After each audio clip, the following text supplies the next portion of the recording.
What is going on, everybody? Welcome back to another episode of Blitz Books. How's it going, Mikey? Man, on a Friday, baby.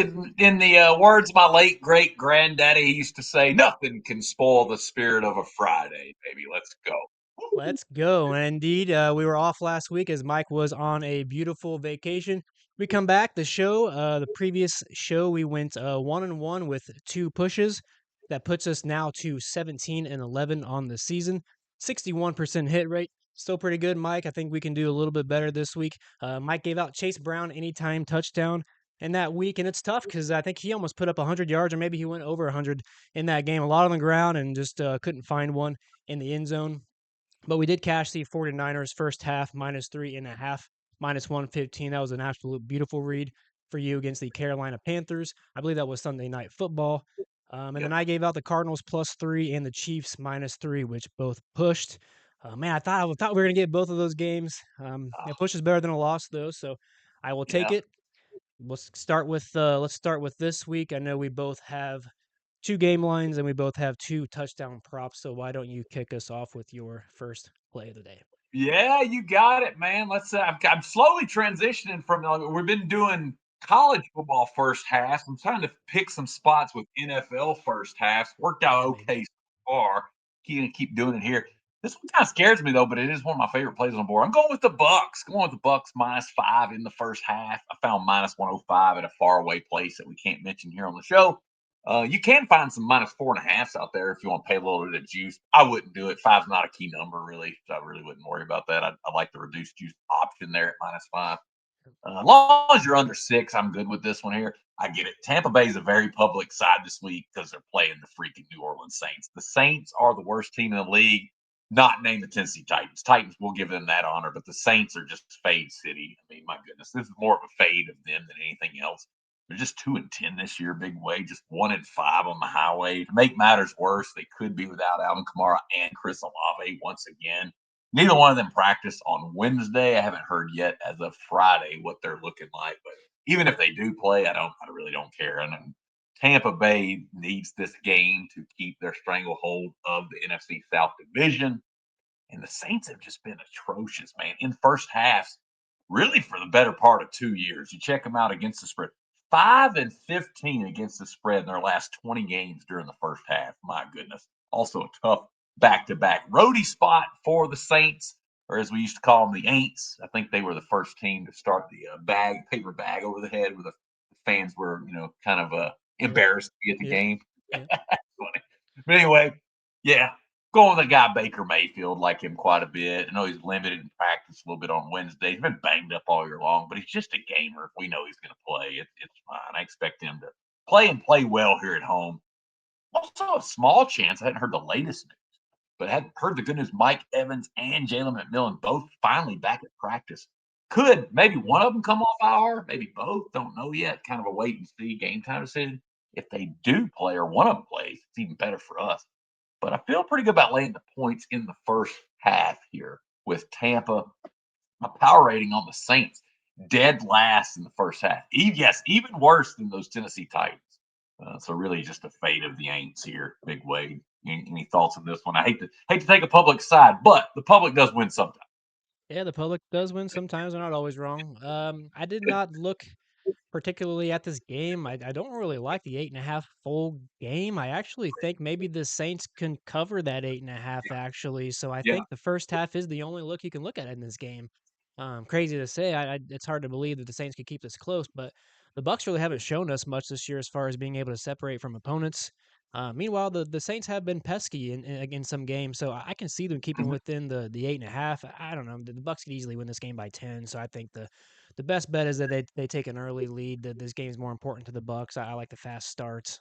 Maybe they fade in the second half, and I think the first half, at least getting under the key number of 6, is absolutely critical. So No doubt, no doubt. All right, boss man, what do you got for us on your first play of Week 14? Can you believe it? Week 14. yeah, Wow. I know, man. Let's talk about this Week 14 matchup here between the Seattle Seahawks and the Atlanta Falcons, and why I'm going to take the Falcons +7. Got them at -110 current odds, live odds right now. I think the Caesars was -110 as well as Profit X. So It looks that, Nice. that line might be even moving off that, so it might be even getting more juicier. So I go grab that sooner than later if you like that side.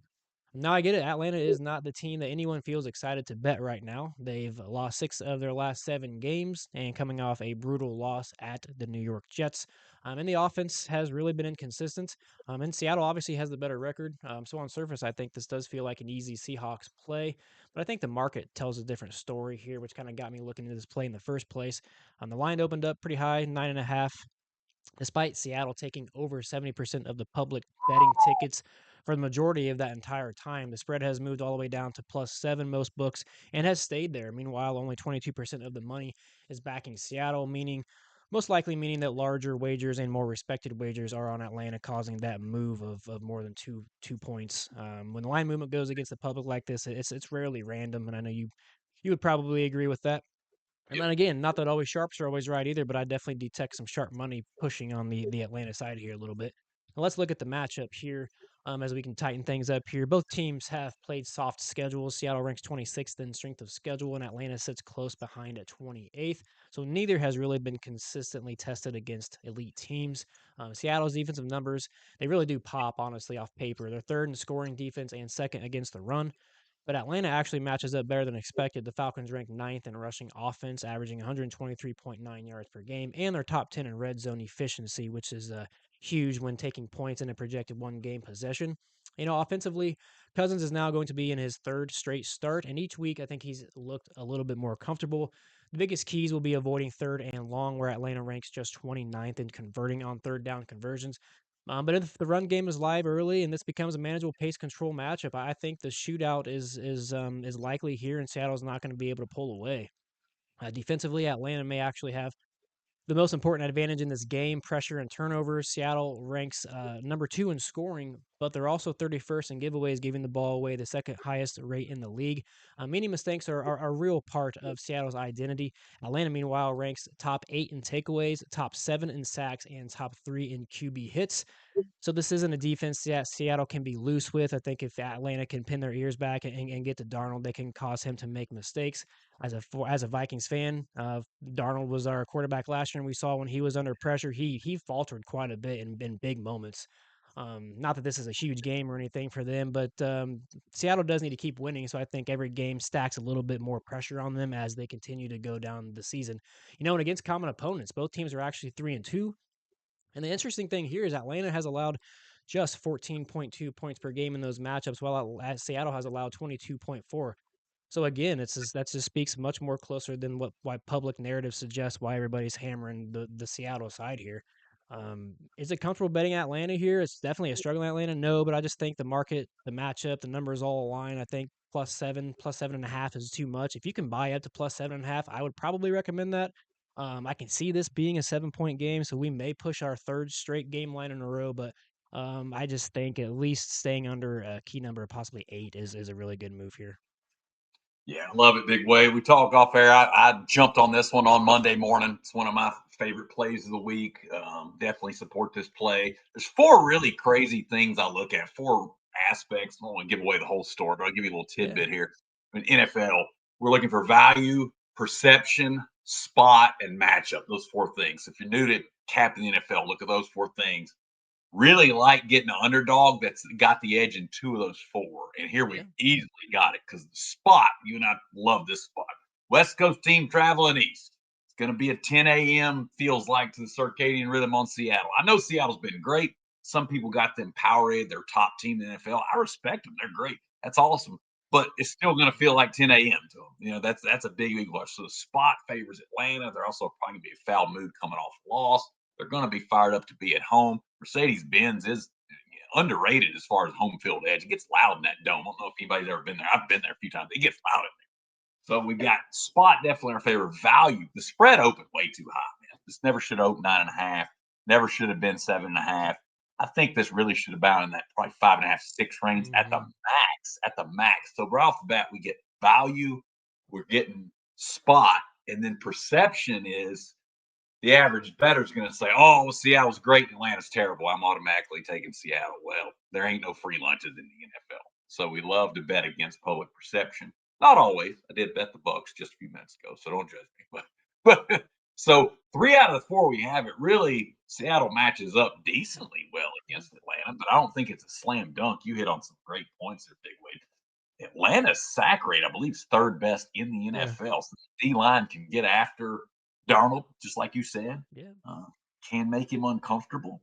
I am a little bummed to find out Drake London's going to be out, but that's okay. We Mm-hmm. got Bijan Robinson to hand the ball off to. We got Kyle Pitts if they actually throw him the freaking ball as they should. Got Darnell Mooney. We still got some weapons out there, and you Yep. nailed it. Captain Kirk's looked better. I'm not gonna lie. He kind of impressed me a little bit. 3 touchdowns, just one pick. His QB rating's actually just a shade lower in Penix. So really the Yeah. drop off's not really been that bad for Penix because it. So Nope. I'm with you all the time, big weight on this one. I'm sprinkling that money line too, baby. Give me And some. you got to think about too. This is maybe Kirk Cousins' last chance to prove that he still belongs in the league if he has a good showing in the last rest of this season. And if you guys want to go check out my article, haven't seen what website that was dropped up on yet. Um, Yeah, which that's one gonna be bet.com, baby. It's up there right now. Yep, yep. was it? And Eat if you Watch, want to read Eat Watch mine, Bet. I've got one on Better's Insider. So you can read both of our articles on it. We're both on this. We both love it. And yeah. Yeah, because I think that if Kirk Cousins can right the ship here for they're only 3 games back in this division. If somehow the Buccaneers and Panthers both slip up, Falcons could Hmm. see themselves last game of the year with this only being Yeah. a 1 game difference and see who has tiebreakers. Now the only thing that I know is for sure is I'm pretty sure the Panthers and the Bucks both play each other twice. So Hmm. that could possibly throw a hinge in some things, but if one of those teams sweeps, um, and then they lose their other games, and Atlanta if somehow wins 4 of the next 5 games or sweeps outright the rest of the year, we could be looking at a playoff team. So going back to my Kirk Cousins point, if this happens, then Kirk Cousins can find himself starting for another team next year. There's probably going to be Yeah. a couple teams looking for a veteran quarterback, and if he can show he can lead this Atlanta team to at least right the ship, but they've lost a ton of games recently, so if they can get back into better form, that's only better for him. So I think he's going to look to protect the ball this game and game manage. So I think this is a pretty clean look. Love it. Love it. That's a hammer spot. What do you call it? Mix lamb. We like This mixed could lamb. be one of those mixed slams, baby. Now let's talk about these touchdowns a little bit, my man. What is your favorite touchdown? 'Cause I know you're always bringing us some juicy ones. Yeah, VIP members. Last night we cashed a nice one on Isaac Tesla. I thought it was Tesla, Ooh, but it's Tesla plus Sla. 200. That was nice. Hopefully we can keep that mojo going Yeah, right baby. here. Found another one I'm pretty fond of. Big weight. I'm going Tyler Warren of the Yeah. Colts anytime TD plus 190. Played it for just half unit. These more dart throws. I like to just play a little more conservative because they're Yep. plus 190 for a reason. They're not. It's not like it's a 50-50 chance. It's a little bit less than that, but like the spot quite a bit for Warren. Weird. Jacksonville has a decent defense, but they've struggled all year in this spot against tight ends who line up inside. Crazy enough, Warren likes to line up inside. Jacksonville's 26th in yardage allowed to tight ends who line up on the end line there. Just so happens Warren leads the NFL in yardage for tight ends when he lines up inside. A little tidbit there from our fine friends over at PFF. Check them out. Yeah, good stuff there. But what do we like about Warren? Well, he's already found the end zone 4 times this season. That's pretty darn good for a tight end. But what I like to look at target share, Big Wade, when I'm going to play a anytime TD with some kind of pass catcher. He's earned 21 targets his last 3 games. That's pretty good, especially for a tight end. Daniel Jones, he's kind of regressed a little bit, maybe a lot bit since he's had a hot start to the season, kind of fallen off a little bit. He's banged up. He's not running as much. I think that helps us here. I think he's going to be looking to throw a little more near the goal line instead of taking off and running like he does sometimes. I think he's going to target Warren quite often in this one. This is a divisional road game. Should be a tight game. Give me T-Dub, baby. Give me T-Dub to find the end zone on Sunday. Bang. And I love this look because I also looked at it as well. So I think this is Hey, all a right. this is Hey. a perfect look. The Jaguars pass defense gives up quite a bit of yardage, so I can absolutely see him getting a real close red zone lob or toss, or I can see him just busting a 20 to 30 yarder and breaking one in. So he's hard to bring down. He Yeah. can get yak as well. So I think Yeah. he's got multiple chances to score here. So I like this a lot. Appreciate it, man. I always feel better when Big Wade agrees with me. I actually want to go and sprinkle a few more dollars on it because usually when we align, we're usually pretty good. Yeah, that's a good one. Him or Pittman, I want to target in this game. So I think they're both plus money. I think the last time I checked, Pittman was plus 150. I may even just sprinkle put a half Yeah, unit on both of those guys. yeah, I don't mind that at all. I don't mind. Yeah, Pittman Pittman's got. scored his last game at Yeah, Jaguars, and I believe he has scored 5 of his last 6 on the road. He scored all the games on the road this season except one. So I like both of those guys. I would definitely take Warren first over Pittman because I think Pittman's in that stretch where he's probably due to have a game where he doesn't score on the road. But I think Warren's going to be able to attack this defense. I think that's a fantastic look. appreciate it, man. Appreciate it. Got anything else for the people? Yeah, I'm gonna do an anytime touchdown Yeah, here, and let's talk about this NFL player prop. I think I like Kyron Williams anytime yeah, touchdown this week against the Cardinals. That is plus yeah. 105 best odds right now. It is like minus 120 some books, so hopefully you guys can grab this plus 105 line. Now, sometimes, like we said, a touchdown prop can feel like a gamble, have a lot of variance, but I think this one has some real data and trends with the matchup alignment behind it. Let's Mhm. start with the history versus this opponent because I think it matters here. Kyron has scored in 4 straight games against Arizona, including both matchups played in Arizona, with 1 rushing and 2 receiving touchdowns mixed in. So this isn't really a random trend. This usage matches the defensive weakness that the Rams can exploit. And let's widen the sample here a little bit. Kyron has scored in 8 of his last 12 games, 6 of his last 8 games, and 4 of his last 5 games this season. So the touchdown equity isn't just streak based; it's consistent role based scoring. They use him in multiple roles and they look to get him into the end zone. And I know the wide receivers are pretty popular on the Rams as well, but I think some people forget about Kyron Williams' ability to score when they give him chances. And the matchup lines up perfectly here for him.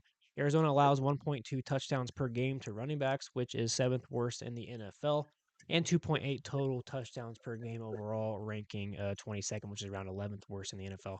So whether it's on the ground or through the air, the Cardinals defense consistently gives up scoring opportunities, especially inside the red zone.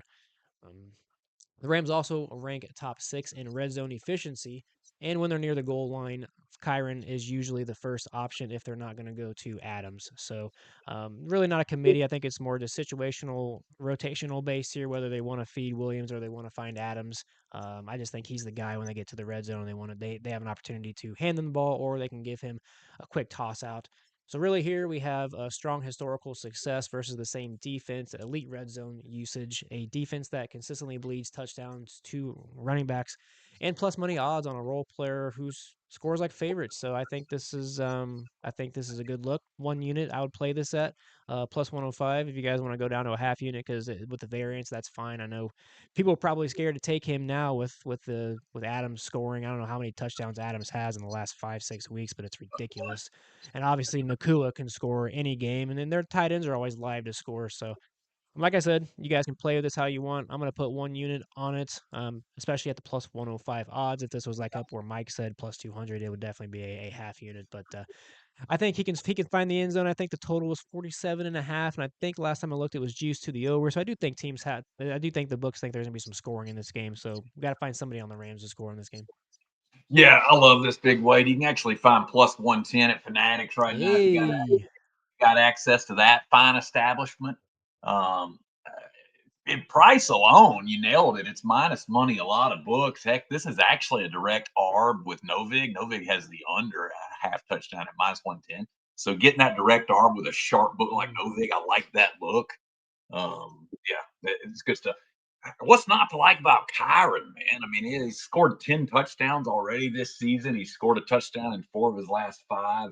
And the Rams should be pretty pissed off after losing to the Panthers last week. So I would think McVay's probably going to have that offense humming a lot more efficiently. So yeah, I could see Kyron having a big day. I could see everybody having a big day. Actually, Kyron, Nakua, Adams, all of them. I mean, heck, it might be one of those rare instances where you just sprinkle all three if you want. I don't know. Well, surprisingly, I think the Cardinals plus 8.5 could be live here. As I don't think Yeah, they're going to win the game, but I think they can keep this game close. Jacoby Brissett's been divisional playing game. really well. It's a divisional Yeah. game. They're at home. They usually play their home games pretty tight. Mm-hmm. If I were to play it, I think when I saw there was like a plus 10 for minus 130. I know it's kind of a been trying to Mm-hmm. stay away from buying points really anymore, and especially in football. But think plus 10 at minus 130 or under is some pretty good value on Arizona, especially if you're playing anything like 1.5 to 2% on these plays. If you're playing smaller dollar amounts, buying up to minus 130 doesn't make sense. But Right. if you're playing 150, $200 on these games, I think buying up to minus 130. That's what I think. I think your bankroll does matter of what you're gonna play and what lines you can go up to. But man, it's tough to pass on that minus 130 plus 10. I almost want to get that 10 Yeah.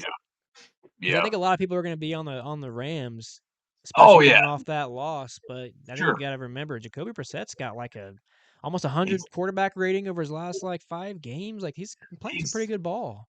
he's legit, and I like that side. If I had to play a side differently on that, it's a back-to-back Yeah, roadie spot for the Rams. yeah. They're coming off that East And the Coast. Rams had the Lions next week too. Yeah, exactly. It's a look ahead spot, maybe. Yeah, and you might be able to wait around. You might be able to get a Yeah, I decent would price wait. on I would 10. absolutely wait.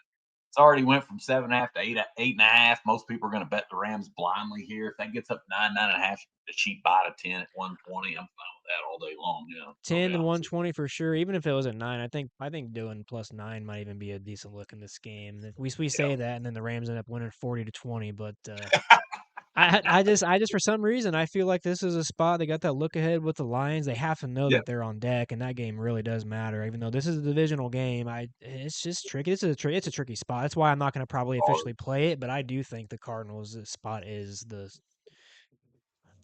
value play if you want to say Yeah, there's no value doubt. play, but. Yeah, I agree. Well, let's do a quick rundown and let's get out of here and keep this winning streak going for both of our shows. Mike gave out the Buccaneers in the first half minus 5.5. You can get that minus 105 odds. And anytime touchdown for Tyler Warren of the Indianapolis Colts plus 190. I gave out the Falcons plus 7 minus 110. If you can get the plus 7.5 up to maybe minus 120, I would go ahead and just do that and get the plus 7.5 and get that hook because Sure. I do think this could be a 7-point game. And then my touchdown play will be Kyron Williams anytime touchdown.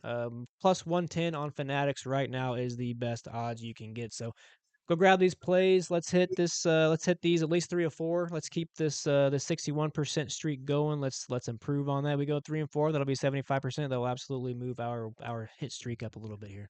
What do you say, Mike? Yeah, I like it, baby. I like it. 3-1 or better. 3-1 or better sounds good to me. Let's go, Big Wade.